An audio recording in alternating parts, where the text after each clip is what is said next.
হায় হায়, রমজান মাস চলে আসছে, এখনো পর্যন্ত আপনি রোজার নিয়তটা শিখলেন না। মনে রাখবেন, যদি আপনি রোজার নিয়ত না করেন, নবীজি বলেছেন আপনার রোজা হবে না।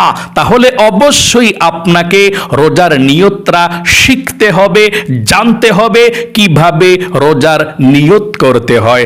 আমি একদম সহজে আজকে আপনাদেরকে রোজার নিয়ত এবং ইফতারির দোয়া দুটো একসঙ্গে বাংলা উচ্চারণে শব্দে শব্দে শিখিয়ে দেব, এবং স্ক্যানের মধ্যেও আমি দিয়ে দেব রোজা রাখার নিয়ত এবং ইফতারির দোয়া। আপনারা অতি সহজে আমার সঙ্গে শব্দে শব্দে রোজার নিয়তটিও শিখতে পারবেন এবং ইফতারির দোয়াটিও শিখতে পারবেন। যদি আপনি আরবিতে নিয়ত করতে চান রোজার, তাও করতে পারেন। যদি আপনি বাংলাতে অতি সহজে নিয়ত করতে চান তাহলেও করতে পারেন, কোনো সমস্যা নেই। আপনাকে নিয়ম কানুনটা জানতে হবে। এবং আপনাদেরকে আরো বলে দেব, যদি আপনারা ভোর রাতে সাহরি খেতে না পারেন তাহলে আপনাদের রোজা হবে কিনা। এবং আরো বলে দেব, যদি আপনারা কখনো তারাবির নামাজ না পড়তে পারেন তাহলে আপনাদের রোজা রাখলে রোজার সওয়াব হবে কিনা, রোজা রাখলে হবে কিনা সেটা বলে দেব। তাই মনোযোগ সহকারে আজকের এই আলোচনাটা শুনতে হবে। আমি একদম সহজে স্ক্যানের মধ্যে রোজার নিয়তটা লিখে দেব, ইফতারের দোয়াটাও লিখে দেব এবং শব্দে শব্দে সহিশুদ্ধভাবে আপনাদেরকে শিখিয়ে দেব। আমি অনুরোধ করে বলবো আপনারা মনোযোগ সহকারে ভিডিওটি দেখুন এবং শুনুন। মনে রাখবেন, এই মাহে রমজান মাস এসেছে মাগফিরাত নিয়ে। নবীজি বলেছেন, যে ব্যক্তি দিনের বেলা রোজা রাখবে এবং রাতে তারাবির নামাজ পড়বে, আল্লাহ তার জীবনের যৌবনের সমস্ত গুনাহগুলো ক্ষমা করে নিষ্পাপ করে দিবে। নবীজি এই রমজান মাসকে পাওয়ার জন্য 2 মাস পূর্ব থেকে আল্লাহর কাছে দোয়া করতেন। এই দোয়াটি, আল্লাহুম্মা বারিক লানা ফি রজব ওয়া শাবান ওয়া বাল্লিগনা রমাদান। এই রমজানকে পাওয়ার জন্য নবীজি দোয়া করেছেন। কারণ রমজান মাসের এত দাম, আপনার প্রত্যেকটা ইবাদতের সওয়াব আল্লাহ 70 গুণ বৃদ্ধি করে দেয়। আল্লাহু আকবার। রমজানের মধ্যে যদি আপনি একটি নফল আদায় করেন, এ রমজান মাস নফল নামাজ পড়েন, নফল ইবাদত করেন, তাহলে রমজানের বাহিরে আপনি একটি ফরজ আদায় করলে যেমন সওয়াব, ঠিক ফরজ আদায় করার সমান সওয়াব আল্লাহ আমল নামার মধ্যে লিখে দেয়। এবং এ রমজানের মধ্যে যদি আপনি একটি ফরজ আদায় করেন, নামাজ পড়েন বা ফরজ ইবাদত করেন, আল্লাহ তাআলা আপনাকে 70টি ফরজ আদায় করার সমান সওয়াব আমল নামার মধ্যে লিখে দিবে। এত সওয়াব, এত মর্যাদা এই রমজান মাসের। তাহলে আপনাদেরকে এই রমজান মাসে পবিত্র হতে হবে, রমজান মাসে আপনাদেরকে পরিবর্তন হতে হবে, আল্লাহর পথে ফিরে আসতে হবে। সমস্ত গুনাহগুলোকে আপনি ছেড়ে দিবেন। রোজা রেখে এই চোখ দিয়ে টিভি দেখবেন না, রোজা রেখে মিথ্যা কথা বলবেন না, রোজা রেখে আল্লাহর কাছে আপনারা দোয়া করবেন, কোরআন পড়বেন এবং নামাজ পড়বেন। পরিবর্তন হবেন ইনশাআল্লাহ। চলুন আমি সর্বপ্রথম আপনাদেরকে বলে দিচ্ছি, আপনারা যদি কখনো ভোর রাতে সাহারি খেতে না পারেন তাহলে আপনাদের রোজা হবে কিনা, আর যদি হয় কখন নিয়ত করতে হবে সেটা বলে দেব। তারপরে আমি আপনাদেরকে বলবো, যদি কখনো আপনারা তারাবির নামাজ না পড়তে পারেন, রোজা রাখলে রোজা হবে কিনা সেটা বলবো। তারপরে আমি আপনাদেরকে একদম সহজে স্ক্যানে বাংলাতে এবং আরবিতে উচ্চারণে রোজার নিয়ত এবং ইফতারের দোয়াটি দিয়ে দেব। তারপর শব্দে শব্দে শিখিয়ে দেব। সর্বপ্রথম আপনারা যদি কখনো সাহারি খেতে না পারেন ভোর রাতে, তাহলে আপনাদের রোজা হবে কিনা, রোজা রাখলে সেটা বলে দেব। হ্যাঁ, অবশ্যই যদি আপনি ভোর রাতে সাহারি খেতে না পারেন তারপরেও রোজা রাখেন, আপনার রোজা হবে। তাহলে আপনি কিভাবে নিয়ত করবেন, কোন সময় করবেন নিয়তরা, সেটা জানতে হবে। ভোর রাতে সাহারি খাওয়া হচ্ছে, এটা সুন্নাহ নবীজির ভালো, কিন্তু যদি নাও খান আপনার রোজা হয়ে যাবে। তবে আপনাকে নিয়ত করতে হবে কোন সময়। যদি আপনি ঘুম থেকে জাগ্রত হয়ে দেখেন সাহারি খাওয়ার সময় শেষ, সাহারি খেলে বরকতের জন্য খেতে হয়। যদি আপনি ঘুম থেকে উঠা দেখছেন সাহারি খাওয়ার সময় শেষ, তখন আপনি আর কোনো কিছুই খাবেন না, তখন সঙ্গে সঙ্গে ঘুম থেকে উঠা আপনি নিয়ত করে ফেলবেন। অনেক মানুষ আছে এরকম যে ঘুম থেকে উঠা দেখছে ফজরের নামাজের আজান দিচ্ছে, কয়েক গ্লাস পানি খাই, তাড়াতাড়ি কইরা পানিটা খাইয়া নিয়তটা করে ফেলি। খবরদার, যদি আপনি পানি খান আপনার রোজা হবে না, কারণ রোজা রাখার জন্য অবশ্যই আপনাকে টাইম অনুযায়ী খেতে হবে। টাইম চলে গেলে ফজরের নামাজের আজান চলছে আপনি খাবেন, আপনার রোজা হবে না। যেহেতু আপনি সাহারি খেতে পারেন না, আপনার রোজা হবে, তবে আপনাকে নিয়ত করতে হবে, তাহলেই চলবে। পানি খেতে হবে না, কোনো কিছুই খেতে হবে না। আর যদি আপনি ফজরের নামাজের পরেও ঘুম থেকে ওঠেন, দেখছেন সাহারি খেতে পারেন না, ফজরের নামাজও পড়তে পারেন না, তারপরেও আপনি রোজা রাখলে রোজা হবে। যখনই ঘুম থেকে উঠবেন আপনি তখনই রোজার নিয়ত করে ফেলবেন, তাহলে আপনার রোজার নিয়তটা হয়ে যাবে, রোজা হয়ে যাবে। আশা করি বুঝতে পেরেছেন। নিয়তটা একটু পরে বলে দিচ্ছি। আরেকটি প্রশ্নের উত্তর আপনারা অনেকে জানতে চান যে হুজুর, আমরা যদি বিপদের মধ্যে পড়ে তারাবির নামাজ পড়তে না পারি, তাহলে কি আমাদের রোজা রাখলে রোজা হবে কি না, আমরা এটা জানতে চাই। অনেকে বলে তারাবির নামাজ না পড়লে নাকি রোজা হয় না। এটা কি সঠিক? উত্তর হলো এটা মিথ্যা কথা। তারাবির নামাজ না পড়লে রোজা হয় না, এটা মিথ্যা কথা। আপনি যদি তারাবির নামাজ নাও পড়েন, রোজা রাখেন, রোজার সওয়াব পাবেন, আপনার রোজা হবে। তারাবি এবং রোজা দুইটা পৃথক পৃথক ইবাদত। তাই আপনি যদি কখনো তারাবির নামাজ পড়তে নাও পারেন, অবশ্যই পড়তে চেষ্টা করবেন। তারাবির নামাজ পড়া হচ্ছে সুন্নতে মুআক্কাদা। যদি না পড়তে পারেন তাহলে আপনি রোজা কিন্তু অবশ্যই রাখবেন, আপনার রোজা হবে।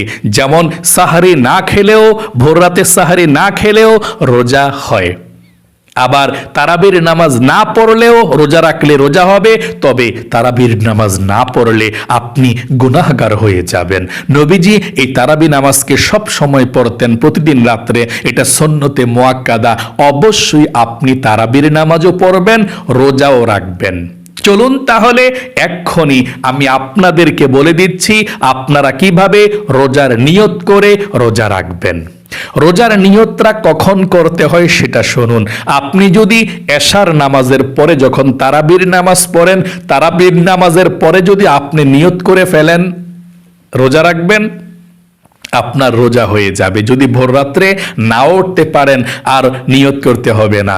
এভাবে সচরাচর নিয়ম হলো, আপনি যখন ভোর রাতে সাহারি খাবেন, সাহারি খাওয়ার পরপর আপনার নিয়তটা করে ফেলবেন। ফজরের নামাজের আজানের আগে আগেই আপনার নিয়তটা সম্পন্ন করতে হবে, নিয়তটা করে ফেলতে হবে। তাহলে ভোর রাতে সাহারি খেয়ে আপনাকে নিয়তটা করতে হবে। আচ্ছা, এই রোজার নিয়তটা আরবিতে না পারলে বাংলাতে করলে সওয়াব কেমন হয়? একই সমান সওয়াব। আরবি এবং বাংলাতে কোনো পার্থক্য নেই। সর্বপ্রথম আমি আপনাদেরকে রোজার নিয়তটা আরবিতে বলে দিচ্ছি, তারপরে বাংলাতে বলে দেব। আমার সঙ্গে সঙ্গে আপনি আরবি নিয়তটা বলুন, তারপরে বাংলা নিয়তটাও আমি আপনাদেরকে বলে দেব। শব্দে শব্দে রোজা রাখার আরবি নিয়তটা এভাবে পড়তে হয়। আমার সঙ্গে বলুন, এবং স্ক্যানের মধ্যে আমি বাংলা উচ্চারণটা দিয়ে দেব এবং আরবিটাও দিয়ে দেব। আমার সঙ্গে সঙ্গে প্রথমে আরবিটা পড়ুন।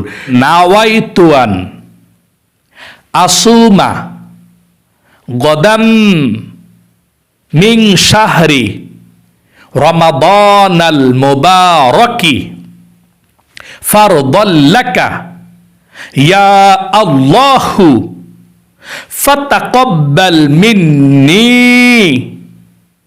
ইন্নাকা আনতাস সামিউল আলিম।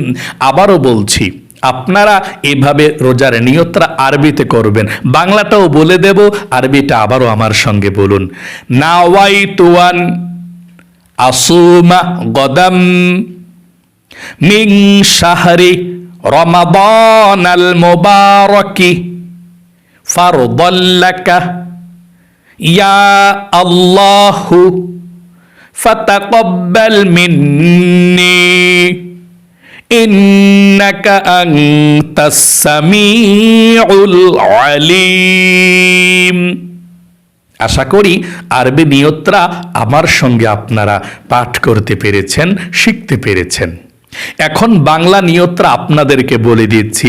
যদি আপনি আরবিতে নিয়ত করতে না পারেন, মুখস্থ না হয়, বাংলাতে অতি সহজে আপনি এভাবে নিয়ত করবেন। আমার সঙ্গে বলুন, আমি আল্লাহর সন্তুষ্টির জন্য আগামীকালকে রমজানের রোজা রাখার নিয়ত করলাম। আবারও বলছি, আমি আল্লাহর সন্তুষ্টির জন্য আগামীকালকে রমজানের রোজা রাখার নিয়ত করলাম। আবারও বলছি, আমি আল্লাহর সন্তুষ্টির জন্য আগামীকালকে রমজানের রোজা রাখার নিয়ত করলাম। আবারও বলছি, আমার সঙ্গে বলুন, আমি আল্লাহর সন্তুষ্টির জন্য আগামীকালকে রমজানের রোজা রাখার নিয়ত করলাম। এভাবে বললে আপনার বাংলা নিয়তরা হয়ে যাবে রোজার। আশা করি সুন্দর করে আপনারা বলতে পেরেছেন। আরেকটি বার বলুন, আমি আল্লাহর সন্তুষ্টির জন্য আগামীকালকে রমজানের রোজা রাখার নিয়ত করলাম। এখন আমি আপনাদেরকে বলে দিচ্ছি, যদি আপনারা ভোর রাতে সাহারি খেতে না পারেন, ফজরের নামাজের পরে নিয়ত করেন যে ঘুম থেকে উঠে দেখছেন ফজরের নামাজও শেষ, তাহলে আপনি নিয়তটা কিভাবে করবেন? বাংলাতে করলে এভাবে করবেন, আমি আল্লাহর সন্তুষ্টির জন্য আজকে রমজানের রোজা রাখার নিয়ত করলাম। সচরাচর আমরা ভোররাত্রে যে সাহারি খাই ফজরের পরকে আগামীকাল বলি, তাই না? এই জন্যে আমরা ভোররাত্রে নিয়ত করলে আগামীকালকে বলবো। আর ফজরের নামাজ তো হয়ে গেলে তারপরে দিন শুরু হয়ে যায়, আগামীকালকে বলতে হবে না, আজকে আমি আল্লাহর সন্তুষ্টির জন্য আজকে রমজানের রোজা রাখার নিয়ত করলাম। আশা করি বুঝতে পেরেছেন। আর ভোররাত্রে নিয়ত করলে কিভাবে? আমি আল্লাহর সন্তুষ্টির জন্য আগামীকালকে রমজানের রোজা রাখার নিয়ত করলাম। এখন আমি আপনাদেরকে ইফতারির দোয়াটা বলে দেব। আপনাদেরকে একদম সহজ এবং ছোট, যেই দোয়াটা নবীজি আবু দাউদ শরীফের হাদিসের মধ্যে এসেছে, নবীজি এই দোয়াটা পাঠ করতেন। অনেক রকম ইফতারির দোয়া আছে, আপনি সহজ দোয়াটা পাঠ করবেন। আবু দাউদ শরীফের হাদিসের মধ্যে এসেছে নবীজির শেখানো ছোট্ট দোয়া। এবং আরেকটি কথা বলে দিচ্ছি, আপনারা ইফতারি সামনে নিয়ে বসে সবাই দোয়া করবেন, কারণ ইফতারির মুহূর্তের দোয়া আল্লাহ কবুল করে। আপনি যেই দোয়া করবেন সেই দোয়া কবুল করবে। আপনাদের পরিবার সংসারে বিপদ আপদ বালা মুসিবত দুঃখ কষ্ট আছে, আপনি আল্লাহর কাছে দোয়া করবেন, কারণ ইফতারির মুহূর্তে প্রতিদিন রমজান মাসে 10 লক্ষ জাহান্নামীদেরকে আল্লাহ ক্ষমা করে দেয়। আল্লাহু আকবার। আপনি আল্লাহর কাছে রিজিক চাইলে রিজিক পাবেন, ধন সম্পদ চাইলে ধন সম্পদ পাবেন। রোজাদারদের দোয়া আল্লাহ ফিরায় না। আল্লাহ বলেন, ও আমার বান্দা বান্দি, ও আমার ফেরেশতারা, দেখো আমার বান্দা বান্দিরা ইফতারি সামনে নিয়ে বসে আছে। আচ্ছা, তারা খায় না কেন? ফেরেশতা, আমার বান্দা বান্দি খায় না কেন ইফতারি? আল্লাহ তোমার ভয়ে খায় না।